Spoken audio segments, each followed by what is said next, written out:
दिल्ली, मुंबई, सूरत, अहमदाबाद, कोलकाता और भारत के लगभग हर शहरों में एक लेबर चौक होता है और शहरों के लोग अपने अपने काम के हिसाब से डेली वेजेस पे लेबर चुनते हैं और अपना काम कराते हैं। आप जब इन मजदूरों से पूछोगे कि आप कहाँ से हो तो जवाब मिलेगा, सर बिहार से।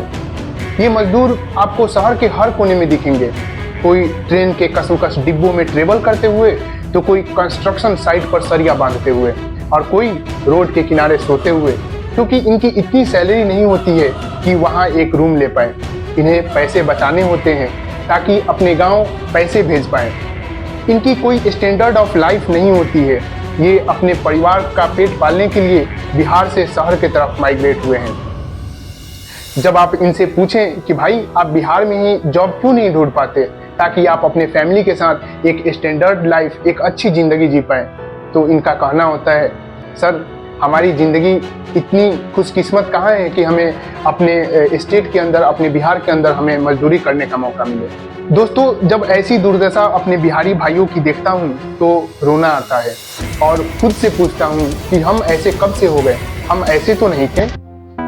हम वह लोग थे जिन्होंने दुनिया को जीरो दिया, जिस पर आज की पूरी टेक्नोलॉजी टिकी हुई है। हम वह थे जिन्होंने दुनिया को वैशाली के रूप में पहला डेमोक्रेसी दिया।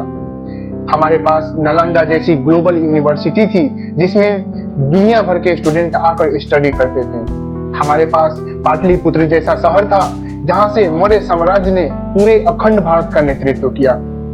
पाटलिपुत्र उस जमाने में बिजनेस का अड्डा हुआ करता था। हमारा हिस्ट्री काफी गौरवशाली रहा है, लेकिन आज जब मैं बिहार को देखता हूँ तो बिहार खाली हाथ नजर आता है। यहाँ न तो इंडस्ट्रियलाइजेशन हो पाया और न ही हम अपनी अच्छी एजुकेशन सिस्टम और मेडिकल फैसिलिटी बना पाए। आज बिहार की जीडीपी भारत में सबसे कम है।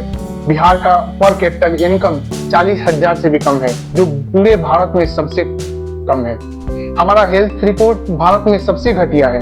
हम किसी भी क्षेत्र में सबसे निचले पायदान पे आते हैं। हम बेरोजगारी, गरीबी, भूखमरी जैसे क्षेत्रों में सबसे ऊपर आते हैं। आज बिहारियों को हर जगह से प्रताड़ित किया जाता है, कहीं भाषा के नाम पर तो कहीं बेरोजगारी के नाम पर। आज लोग बिहारी मतलब बीमारी के तौर पर देखने लगे हैं। हेलो दोस्तों, मेरा नाम है मुजीब और आप देख रहे हैं मुजीब दी डिकोडर। दोस्तों, आज की डॉक्यूमेंट्री के माध्यम से हम समझने की कोशिश करेंगे कि कैसे एक वक्त पर बिहार भारत का सबसे संपन्न और समृद्ध राज्य हुआ करता था, किन वजहों से सबसे गरीब, अशिक्षा और बेरोजगारी राज्य बन गया।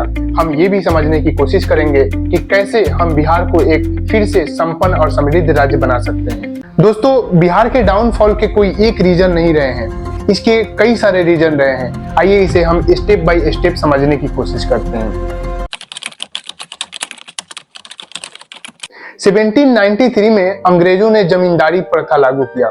इसके तहत किसानों को अपने उपज का 11 में से 10 हिस्से जमींदारों को देनी होती थी और ये जमींदार उस हिस्से को अंग्रेज तक पहुंचाते थे।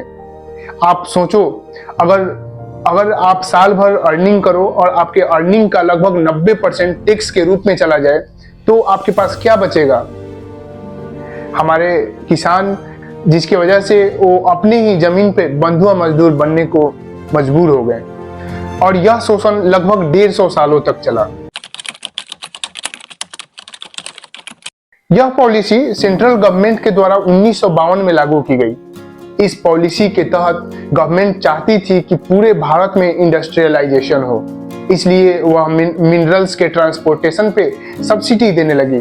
सब्सिडी की वजह से बिजनेसमैन अपना इंडस्ट्रीज कोस्टल एरिया में लगाने लगे, जैसे कि गुजरात, आंध्र प्रदेश, महाराष्ट्र इत्यादि, क्योंकि वहां से एक्सपोर्ट करना आसान था, जिसकी वजह से बिहार से मिनरल्स अदर स्टेट में जाने लगे।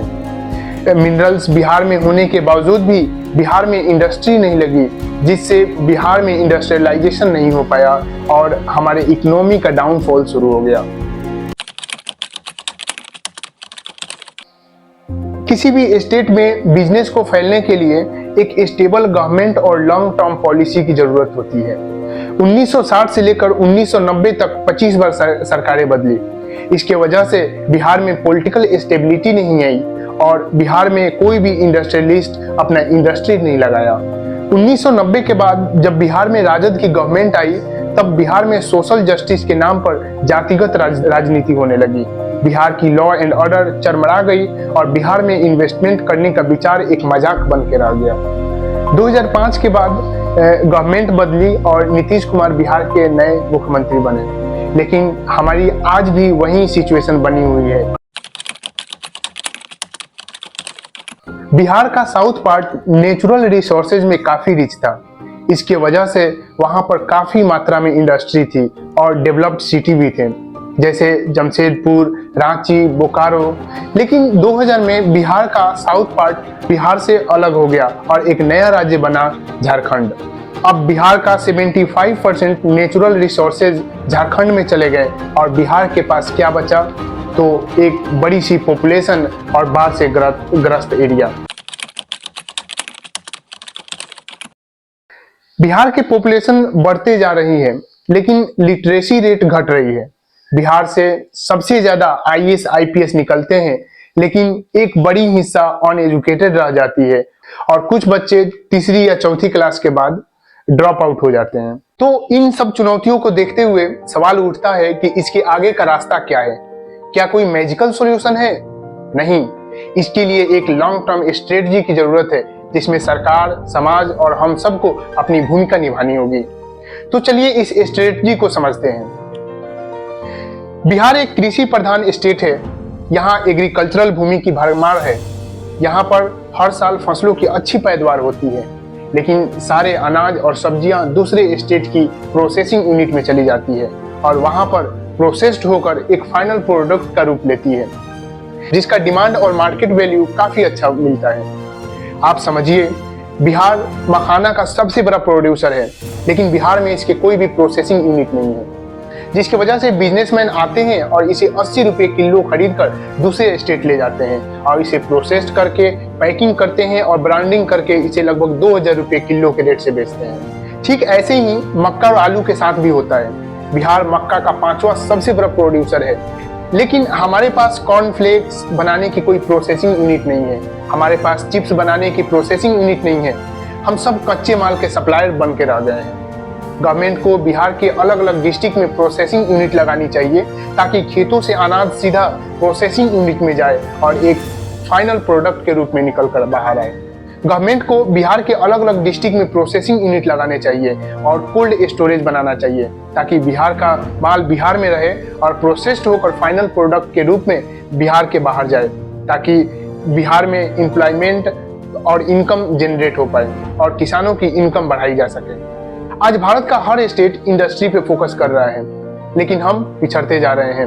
हर स्टेट इन्वेस्टर्स को अट्रैक्ट करने के लिए नई नई पॉलिसी ला रहा है, बहुत सारी सहूलियतें दे रहे हैं, लेकिन हम ऐसा नहीं कर रहे हैं। हमारे यहाँ एक छोटा सा डॉक्यूमेंटेशन करने के लिए कई ऑफिस का चक्कर काटना पड़ता है, जिससे इन्वेस्टर्स का समय और पैसे दोनों बर्बाद होते हैं। इस सिस्टम को गवर्नमेंट को सिंपल करना चाहिए, ताकि कम से कम समय में डॉक्यूमेंटेशन हो पाए और इन्वेस्टर्स अपना बिजनेस बिहार के अंदर स्टार्ट कर पाए। गवर्नमेंट को ऐसी पॉलिसी लानी चाहिए कि अगर बिहार के अंदर कोई भी बिजनेस शुरू करे, तब उसे लगभग 5 सालों तक टैक्स फ्री किया जाए। बिहार में बाढ़ एक बहुत बड़ी प्रॉब्लम है और इससे हर साल सैकड़ों लोगों की जान जाती है और करोड़ों का नुकसान होता है। बिहार सरकार को नेपाल के साथ मिलकर डैम और जलाशयों जैसे लॉन्ग टर्म सॉल्यूशन पर खर्च करना चाहिए, ताकि इससे वाटर के यूज सूखे ग्रस्त एरिया में किया जा सके और बिहार को बाढ़ से बचाया जा सके। अगर बिहार को डेवलप करना है तो बिहार के हर गांव, शहरों से अच्छी कनेक्टिविटी होना जरूरी है। इसके लिए सड़कों का निर्माण करना होगा, ताकि फार्मर्स अपने अनाजों का एक जगह से दूसरी जगह ले जा सकें और प्रोसेसिंग यूनिट से फाइनल प्रोडक्ट अलग अलग जगहों पर भेजा जा सके। बिहार भारत का सबसे ज्यादा यंग पॉपुलेशन वाला स्टेट है। गवर्नमेंट को हर ब्लॉक में स्किल डेवलपमेंट इंस्टीट्यूट ओपन करने चाहिए, ताकि इन्हें प्रोफेशनली स्किल्ड किया जा सके, जो आज मार्केट की डिमांड है। इन्हें IT skills, advance farming skills और हेल्थ केयर सर्विस की ट्रेनिंग देनी चाहिए। अगर बिहार में हम सच में बदलाव चाहते हैं, बिहार को एक संपन्न स्टेट के रूप में देखना चाहते हैं, जहां पर इंडस्ट्री हो, अच्छी एजुकेशन व्यवस्था हो, अच्छे मेडिकल फैसिलिटी हो, तो बिहार के नागरिक होने के नाते गवर्नमेंट के साथ हमारी भी कुछ रिस्पॉन्सिबिलिटी बनती है। बिहार के पिछड़ने का एक बड़ा रीजन यहाँ की पॉलिटिक्स भी है। पॉलिटिकल पार्टियां यहाँ की जनता को जाति और धर्म के नाम पे ऐसी उलझाती है कि लोग अपने असली मुद्दे जैसे रोजगार, अच्छी एजुकेशन, मेडिकल फैसिलिटी इत्यादि को भूलकर अपनी जाति और धर्म के नेताओं को चुनने में लग जाती है, चाहे उस नेता के पास एजुकेशन के नाम पे कुछ ना हो या उसका अपने क्षेत्र को लेकर कोई विजन ना हो। और जब ऐसे नेता चुनकर आते हैं तो केवल भोली भाली जनता को लूटने का काम करते हैं। बिहार की जनता को अपनी सोच बदलनी होगी और जाति धर्म से उठकर एक ऐसे नेता का चुनाव करना होगा जो एजुकेटेड हो, उसके पास एक विजन हो, ताकि अगले 5 साल आपके विकास का काम कर सके। अपने नेताओं से हमें क्वेश्चन पूछने की भी जरूरत है ताकि उनकी अकाउंटेबिलिटी तय हो। हम बिहारियों की सोच एक नौकरी तक ही सीमित हो जाती है। हम रिस्क नहीं लेना चाहते। हमें लगता है कि नौकरी करना एक आसान उपाय है जिसमें स्टेबिलिटी है, खास करके सरकारी नौकरी में। इसी चक्कर में आज बिहार की यंग पॉपुलेशन 10 से 15 साल गवर्नमेंट नौकरी के प्रिपरेशन में लगा देती है, जिनमें से 1 से 2% का सिलेक्शन होता है और बाकी सब बेरोजगार हो जाते हैं, क्योंकि ये गवर्नमेंट नौकरी की प्रिपरेशन के दौरान कोई स्किल डेवलप नहीं कर पाते हैं, जिसकी वजह से जिन स्टूडेंट का सिलेक्शन नहीं हो पाता है वह बेरोजगार हो जाते हैं और अच्छी एजुकेशन होने के बावजूद भी उन्हें कंपनियों में मजदूर के तौर पे काम करना पड़ता है। आप सभी स्टूडेंट से रिक्वेस्ट है, आप गवर्नमेंट एग्जाम की प्रिपरेशन जरूर करें, लेकिन एक समय सीमा तक। आप 2 से 3 साल एग्जाम की प्रिपरेशन करें। अगर आपका सिलेक्शन हो जाए तो बहुत बढ़िया है, अगर ना हो पाए तो आप कोई अपने अंदर स्किल डेवलप करें और आगे बढ़ें। हमें अपना माइंडसेट चेंज करने की जरूरत है और एक जॉब सीकिंग कल्चर से निकलकर जॉब क्रिएटिव कल्चर की तरफ बढ़ने की जरूरत है। आज बिहार से वेजिटेबल्स, फ्रूट्स और ग्रेन्स इंटरनेशनल मार्केट में एक्सपोर्ट होते हैं, लेकिन अफसोस की बात है कि ये हम बिहारी नहीं करते, दूसरे स्टेट के एक्सपोर्टर करते हैं। हम बिहार में भी एक्सपोर्ट हब क्रिएट कर सकते हैं और यह एक अच्छी अपॉर्चुनिटी साबित हो सकती है। हम छोटे छोटे प्रोसेसिंग यूनिट लगाकर कॉर्नफ्लेक्स, चिप्स इत्यादि बनाकर सेल कर सकते हैं और इसकी मार्केट में अच्छी खासी डिमांड है।